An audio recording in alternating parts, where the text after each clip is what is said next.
Hey, Brae, how you doing, man? Yeah, good mate. How are you? I'm fantastic. Okay, days away for Yeah, Toy. the Um, countdown. what's the vibe in the camp like? Good. Very good. I feel like it's probably it feels the most energetic probably of any album campaign that we've had in that sense. So can't complain in the slightest. That's great. So when it came to the songs on this one, I've been doing a bit of digging around, and I know you guys were a lot more methodical with your process. Mm, It wasn't like, hey, let's just some bands go in and throw it on the wall and see what sticks. And yep. a lot of bands achieve great results with that too, but you guys actually broke down a bit more song science. So tell me more about that.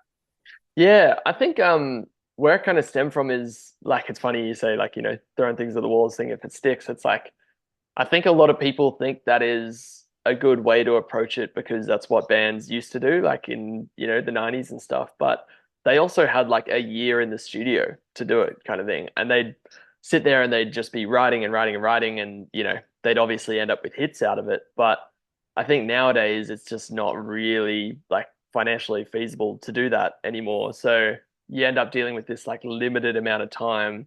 Um, Relatively, Yep. luckily this time we actually had a bit more time than normal. But yeah, I think we were just really committed to like the craft of it this time, like really wanting to kind of dig down into what makes a good song and where it comes from and how how to construct songs in a better way than we had in the past. And like what helps a melody kind of like portray a feeling more, or like what makes a rhyme scheme work best so that a chorus feels catchier. Like all those things that I think like a lot of people tend to be guided by their taste on.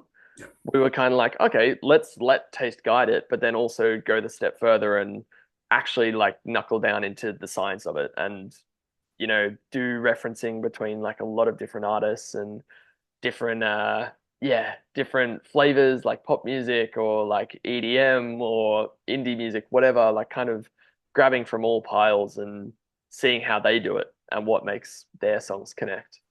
I heard Swifty got on the operating table. Yeah, yeah.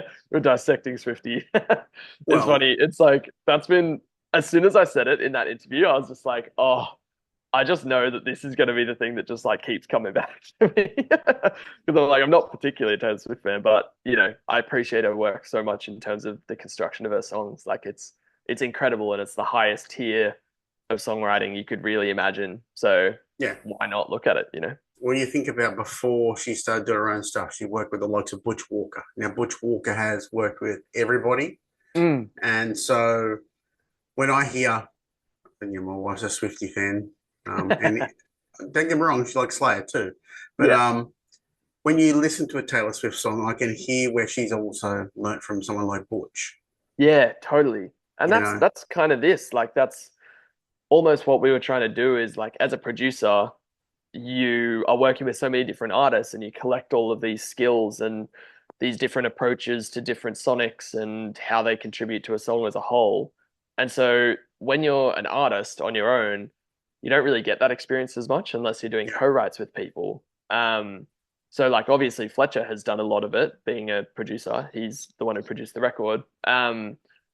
He had done a lot of it and he brought a lot of skills, but also we wanted to do it together and experience that process of almost like a boot camp of, yeah, listening to everything and just trying to pull it apart and put the pieces back together and see why it hits the way that it does. yeah. And it was really interesting. It was really fun. Like, is tickling my like technical side of my brain.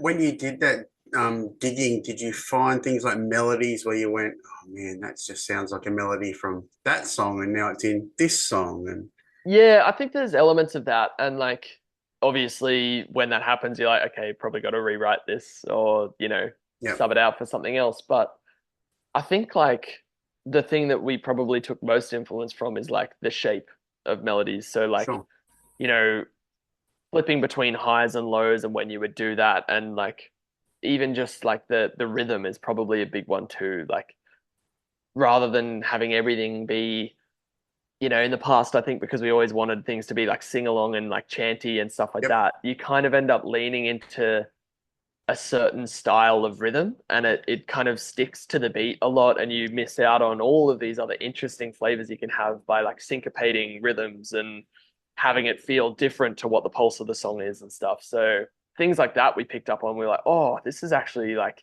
creating its own groove Yeah. within the melody that kind of blends nicely with the rhythm section.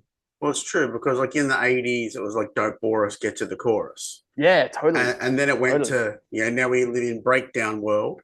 Hmm. Whereas for me, I always think something like a pre-chorus or a bridge ends up being more memorable in a song. Yeah, yeah, totally. And I think that's the same for me. And like, funnily enough, a lot of the choruses I initially write, or like I intend to be choruses, end up becoming pre-choruses or a chorus that we add a post-chorus to afterwards because they're the most interesting sections to me as well. Those like kind of bridging Yeah. sections that take you from one idea to another.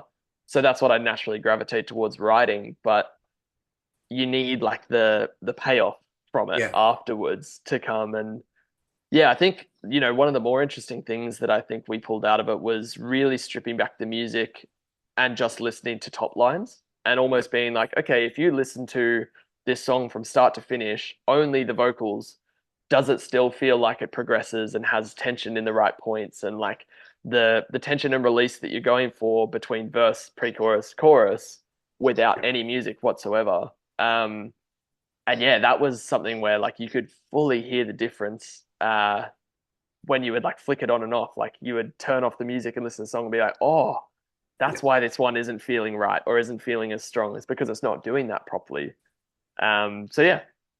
That's cool. Like when it comes to you constructing a melody, are you the kind of person that will already have words in their mind or a subject in line, or will you go along and do the scatting of the melody, like just weird rhyme scheme kind of noises?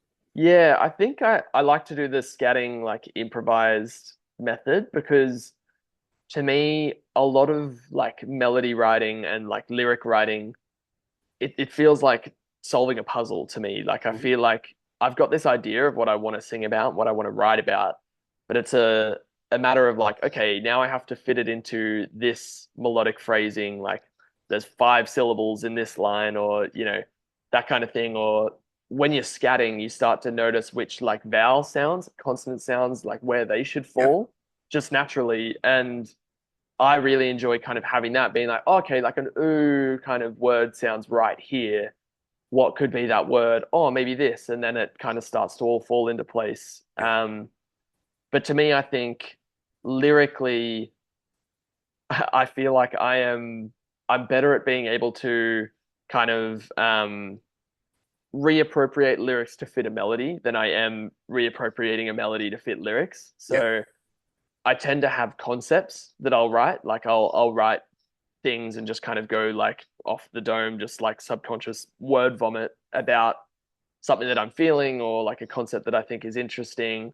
But I won't try and write it as lyrics at the time because I feel like that kind of imbues a natural pacing to it and a rhythm. So yeah, I let the scatting kind of dictate that, and then I'll come back in and I'll be like, oh, this really feels like it suits this song, like this concept, and so I'll pull that apart and be like, okay, how do I now repurpose this to fit the melodic line? Um, Gotcha. and yeah, I feel like for me it's fun. I feel like it's it's like as I said, like a puzzle game or something, and like Yeah. it's really satisfying once you get it. You're like, oh, I finally hit it. Yeah. Now, the song for me that's sort of sitting with me the most is the song Evergreen. So, what's the Mm. story behind that song?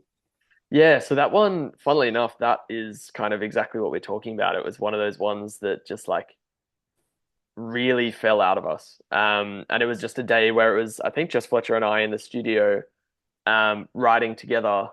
And we kind of like, we knew we wanted to have a song that had like a bigger riffy moment to it, kind of thing, like something that harked back to like your Basement or like Daylight, well, now Super Heaven, but like all of the like original stuff we used to listen to, like Midwest emo, things like that. Like we wanted it to have this feeling to it.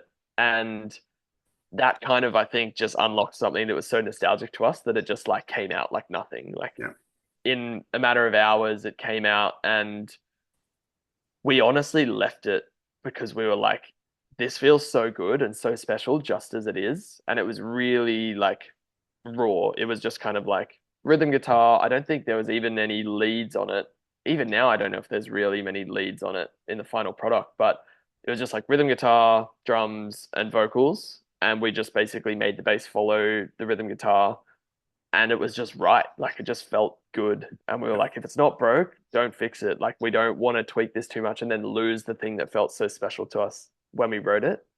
And I think that kind of connects to the message of the song in itself as well, which is all about like emotional honesty and like learning to kind of confront your own emotions and feel comfortable just like putting them out there and, feeling okay being human at times and not keeping yourself to like such a ridiculously high standard. And a lot of that for me comes from, that mentality of like the grass is always greener on the other Yeah. side and always kind of wishing you were somewhere where you weren't. And especially being on tour and stuff like that. Like I went through a big period of being like, oh, I always kind of wish I'm at home, like with my partner and friends and that kind of thing. Or when I'm at home, I'm like, oh, I wish I was out doing more. I wish I was on tour and I wish I was Yeah. doing all these things. And so like you kind of fall into that like, oh, the grass is always greener mentality. And so yeah, I think like it was a bit of an exercise in being like, just be happy with what this is. Like, don't try and push it beyond where it needs to be and like turn this song into something that like maybe ruins what that special sentiment is. Like, it was almost an exercise in restraint in a way. Right. Mm, Speaking of restraint, there's only one song on the album over 4 minutes, and it happens to mm. be the Missy Higgins cover. Yeah. So, did you guys actually sit down and go, look, we're going short, punchy, to the point, or it just happened naturally? Honestly, yeah, we weren't really thinking about it too much. Besides when it got to like the very end of the process, and there was one of the songs we considered maybe like cutting down and making even shorter rather than making longer. But I think it was just a natural progression of, maybe what we listen to nowadays. Like, I feel like songs in general are getting shorter and shorter. Just maybe it's an attention span thing or whatever. Yep. But I think for us, just naturally, we didn't feel like it needed any more. And that kind of always was the case with the songs. We were like, if it needed to have something more, we would have added it. We weren't Yep. concerned about having songs over 4 minutes or anything like that. But I think, yeah, they all just kind of sat in these nice little, 2, 3 minute pockets. And it meant that I think maybe we could cover more ground by having more songs Yeah. Yeah. when that's the case. And, I think if you're writing a song, there's only so much to kind of be like drilled into um, when you're trying to also have it be like high energy and high octane Yeah. and great for live shows and stuff like that. So yeah, I think it was just a natural progression, but it stems from so many different places, obviously. Sure. Now, this record, again, out Friday, toy, everyone needs to get it. Yeah, it's said that you've gone back to the true essence or the core of what Dear Seattle is. Yeah. What is the core? Yeah, well, it's a very good question. And I think it comes from pretty much the period where we wrote the self-titled EP. And our approach to that was really like, hey, let's not keep writing songs that we think people will like or, songs that sound the same as bands that we like, that kind of thing. Let's literally just sit down and write music that we enjoy. And it doesn't matter what it is or how it sounds or, if it sits within like a certain realm or bubble, like let's just write what feels good and focus on that. And to me, I think what has always been Dear Seattle is like there's so much of this like high energy, like, big anthemic choruses, sing-alongs, like that kind of element to it that we've always really loved because we love playing live and we consider ourselves a live band in that sense. Like that Yep. is the reason why we do it.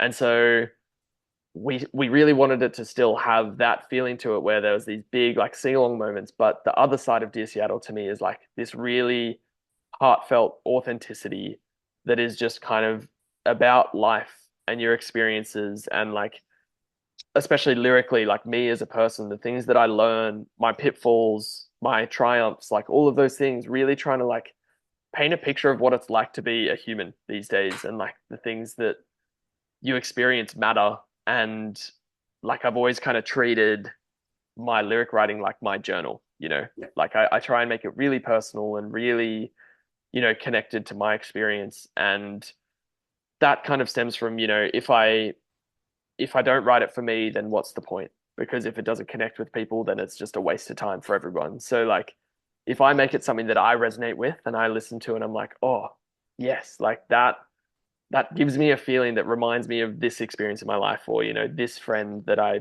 sadly don't speak to anymore, or, you know, this heartbreak that I had, or, you know, the love that I'm feeling right now. It's like those things to me kind of feel like nice little checkpoints, and I can listen to a song and it takes me right back to that moment and I get to relive it again. So yeah, I think it's kind of that balance of having something that's really like, for lack of a better word, like accessible to everyone, where like they can sing along to it from the get-go, but also like the lyrics are personal but still universal enough to be understood by everyone because we've all experienced these things, whilst also having that really poignant connection to things that I've experienced, and knowing that there is a deeper story if people want to dig into it and hear about my story in that Yeah, sense. yeah.